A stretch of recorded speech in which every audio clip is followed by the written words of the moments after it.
কথায় বলে কারুর সর্বনাশ তো কারুর পৌষ মাস। এই মুহূর্তে হাজী নুরুল ইসলাম বসিরহাট কেন্দ্রের নির্বাচিত সাংসদ তৃণমূলের টিকিটে গতকাল তিনি পরলোক গমন করেছেন। দীর্ঘ রোগভোগের পর তিনি গতকাল মারা গিয়েছেন। ফলে বসিরহাট কেন্দ্র যে লোকসভা কেন্দ্র সেটি ফাঁকা হয়েছে। ওই যেটা বলছিলাম, কারুর সর্বনাশ তো কারুর পৌষ মাস। বসিরহাট কেন্দ্র যে হাজী নুরুল ইসলাম তৃণমূল কংগ্রেসের প্রতীকে নির্বাচিত সাংসদ ছিলেন, তিনি মারা গিয়েছেন। ফলে আলটিমেটলি এটি তৃণমূল কংগ্রেসের জন্য বড় ধাক্কা, বড় ক্ষতি। তৃণমূল কংগ্রেসের জন্য সত্যি সর্বনাশ। কিন্তু পৌষ মাস অর্থাৎ লাভ কার? লাভের জন্য চোখ চকচক করছে কার? বিজেপির। তার কারণ আপনারা সকলেই জানেন, এই 2024 লোকসভা ভোটের ঠিক আগে জানুয়ারি মাস থেকে বসিরহাট লোকসভা কেন্দ্রের অন্তর্গত সন্দেশখালীর ঘটনা নিয়ে রাজ্য রাজনীতি উত্তাল হয়। সন্দেশখালীর ঘটনাকে কেন্দ্র করে আন্দোলন তৈরি হয়। বিজেপি সেই আন্দোলনে নেতৃত্ব দেয়। রেখা পাত্র নামে একজন মহিলা উঠে আসে, বিজেপি তাকে ক্যান্ডিডেট করে এবং এমন একটা হাওয়া উঠে যায় যে বসিরহাট কেন্দ্র এবার তৃণমূল কংগ্রেসের হাত ছাড়া হতে চলেছে। এই বসিরহাট কেন্দ্রে 2009 সালে তৃণমূল কংগ্রেসের প্রতীকে প্রথমবারের জন্য সাংসদ নির্বাচিত হন হাজী নুরুল ইসলাম। 2009 থেকে 14 পর্যন্ত তিনি লোকসভার সদস্য ছিলেন। 14 সালে নুসরাত জাহান এই বসিরহাট কেন্দ্রে দাঁড়ান, প্রতিদ্বন্দ্বিতা করেন এবং তৃণমূলের প্রতীকে বিজয়ী হয়ে সাংসদ নির্বাচিত হন। 2024 আবার এই রকম গরম পরিস্থিতি, যেখানে সন্দেশখালী নিয়ে উত্তেজনায় ভরপুর একটি লোকসভা কেন্দ্র, গোটা পশ্চিমবঙ্গের নজর ছিল যে লোকসভা কেন্দ্রের দিকে, সেখানে তৃণমূল কংগ্রেসের সুপ্রিমো মমতা বন্দ্যোপাধ্যায় হাজী নুরুল ইসলামকে পুনরায় দাঁড় করান। 2021 সালে হাজী নুরুল ইসলাম হারোয়া বিধানসভা কেন্দ্র থেকে নির্বাচিত হয়ে বিধায়ক হয়েছিলেন।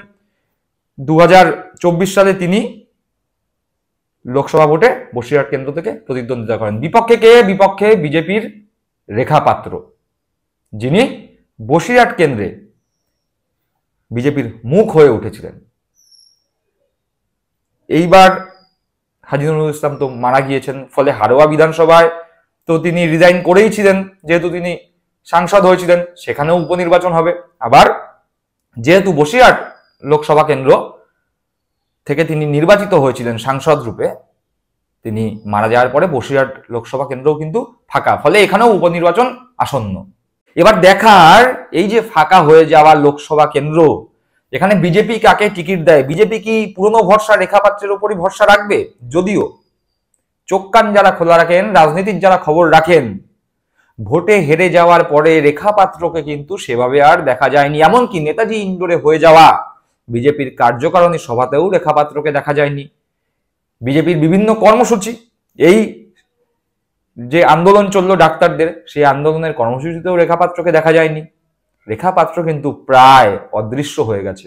কিন্তু এই হাজী নুরুল ইসলাম মারা যাওয়ার পরে রেখা পাত্রের সঙ্গে সংবাদ মাধ্যম যোগাযোগ করলে তখন তিনি তার বক্তব্য জানিয়েছেন। কি বক্তব্য জানিয়েছেন সেটা একবার শুনে নি।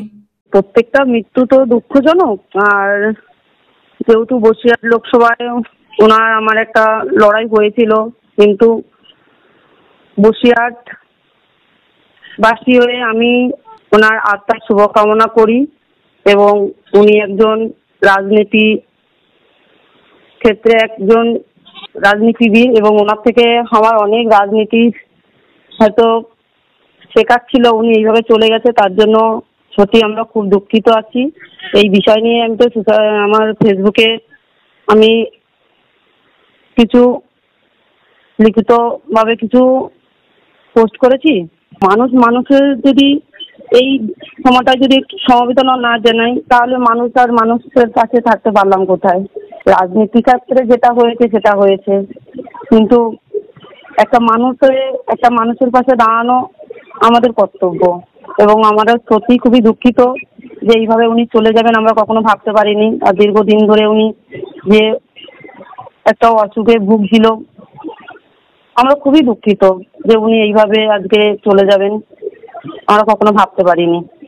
ওনার যে মৃত্যু হয়েছে সেই জায়গা দাঁড়িয়ে আমি রাজনীতির বিষয়ে তো কিছু বলতে চাইছি না, কেননা এখন ওনার জন্য সত্যি আমাদেরও খুব আমরাও খুব দুঃখ প্রকাশ করছি যে একটা রাজনীতিবিদ যে এরকম করে চলে যাবেন, একটা দীর্ঘদিন ধরে অসুখে ভুগছিলেন। আমরা মনে মনে চাইছিলাম যে উনি সুস্থ হয়ে উঠুক, কিন্তু এরকম করে চলে যাবে এটা আমরা চাইনি। বসিরহাটের মানুষ যেমন করে লড়ছে এরকম করেই লড়ুক, নিশ্চয়ই আগামী দিনে তাদের জন্য নিশ্চয়ই আশার আলো আছে, সেটাই বলতে চাইবো। শুনে নিলাম রেখা পাত্রের বক্তব্য, বেশ পরিণত রাজনীতিবিদের মতোই তিনি বক্তব্য দিলেন। কোথাও গিয়ে হয়তো তার মনে আবার একটা ইচ্ছা বা আশা জেগেছে যে তিনি পুনরায় এই বসিরহাট লোকসভা কেন্দ্র থেকে বিজেপির টিকিটে প্রতিদ্বন্দ্বিতা করবেন। এবার দেখার বিজেপি তাকে টিকিট দেয় কিনা, আর দিলেও তিনি জিতবেন কিনা। তর্কের খাতিরে ধরে নি বিজেপি রেখা পাত্রকেই বসিরহাট লোকসভা কেন্দ্রে টিকিট দিল। তার কারণ বিজেপির সেইভাবে কোনো মুখ গোটা বাংলায় ভোটে দাঁড়ানোর মতো মুখ নেই। তার কারণ বিজেপির সংগঠন বলে কোনো কিছুই নেই, শুধুমাত্র ফেক নিউজ, কিছু ঘটনাকে কেন্দ্র করে এলাকা উত্তপ্ত করা, এইভাবেই বিজেপির ভোটের রাজনীতি। আর সিপিএম থেকে, এটা জলের মতো পরিষ্কার, সিপিএম থেকে বিরাট সংখ্যক ভোট বিজেপিতে ট্রান্সফার। এইভাবেই বিজেপি পশ্চিমবঙ্গের রাজ্য রাজনীতিতে ভেসে রয়েছে। তা যে কথা বলছিলাম, যদি ধরে নিই রেখা পাত্রই আবার টিকিট পাবেন বা পেলেন, বিজেপি দিল, রেখা পাত্র কি জিততে পারবেন? যদি রেখা পাত্রই জেতার মতো অবস্থায় থাকতেন, তাহলে এক্ষেত্রে আপনাদের জেনে রাখা দরকার বসিরহাট লোকসভা কেন্দ্রের মধ্যে যে কটি বিধানসভা আছে, সেই বিধানসভাগুলোর মধ্যে শুধুমাত্র সন্দেশখালী বিধানসভা ছাড়া প্রত্যেকটিতেই কিন্তু বিজেপি তথা রেখা পাত্রের পরাজয় হয়েছিল এই লোকসভা ভোটের নিরিখে। সুতরাং একথা চিন্তা করার কোনো অবকাশ বা কারণ নেই যে রেখা পাত্র, যেহেতু হাজী নুরুল ইসলাম মারা গেছে তাই রেখা পাত্র টিকিট পেলে এবার রেখা পাত্র কেল্লা ফতে করে বেরিয়ে যাবেন। অনেকে ভাবতে পারেন হাজী নুরুল ইসলাম সংখ্যালঘু সম্প্রদায়ের মানুষ, তার জন্য তিনি হয়তো সেখান থেকে অর্থাৎ বসিরহাট লোকসভা কেন্দ্র থেকে জিতে বেরিয়ে এসছেন। একথা ভাববার কোনো কারণ নেই। মানুষজন ধর্ম, বর্ণ, জাত পাত নির্বিশেষে যারা ঠিক করে রেখেছিলেন তৃণমূলকে ভোট দেবে, তারা তৃণমূলের প্রতীকে গিয়ে ভোট দিয়েছেন। যারা ঠিক করেছিলেন বিজেপিকে ভোট দেবে, তারা বিজেপির প্রতীকে ভোট দিয়েছেন। এখানে রেখা পাত্র বা হাজী নুরুল ইসলাম কোনো ফ্যাক্টর ছিল না, ফ্যাক্টর ছিল দুটো দলের প্রতীক। এই কারণে যদি রেখা পাত্র টিকিট পেয়েও যান, একথা হলক করে কিন্তু বিজেপির কেউ বলতে পারবে না যে রেখা পাত্র এবার জিতে বেরিয়ে আসবেন। যদিও তারা স্বপ্ন দেখতেই পারেন, তাদের আশা থাকতেই পারে। এখন সব থেকে বড় যে বিষয়টা, তৃণমূল এই ফাঁকা হয়ে যাওয়া সিটে কাকে ক্যান্ডিডেট করবে। আবার কি নুসরতের মতো কোনো সেলিব্রিটি আসবে, নাকি হাজী নুরুল ইসলামের মতো একদম গ্রাসরুট লেভেল থেকে রাজনীতি করে আসা সত্যিকারের তৃণমূল কংগ্রেস কোনো কর্মী এই লোকসভা সিটে প্রতিদ্বন্দ্বিতা করবেন, সেটি দেখার। যেই প্রতিদ্বন্দ্বিতা করুক, যদি রেখা পাত্র অথবা বিজেপির নেতাকর্মীরা ভাবেন এইবার হাজী নুরুল ইসলামের অনুপস্থিতিতে বা হাজী নুরুল ইসলামের অবর্তমানে বসিরহাট কেন্দ্র বিজেপি দখল করবে, সেটি বোধহয় বিজেপি অলীক স্বপ্নই দেখছে। দর্শক বন্ধুরা, আপনারা কি মনে করেন? এইবার বিজেপি কি বসিরহাটে পুনরায় রেখা পাত্রকেই টিকিট দেবে? আর টিকিট পেলে কি রেখা পাত্র জিতবে? আপনাদের কমেন্ট অত্যন্ত মূল্যবান, অবশ্যই কমেন্ট করে আপনাদের মতামত জানান। ভালো থাকবেন, সুস্থ থাকবেন। জয় হিন্দ, বন্দে মাতরম।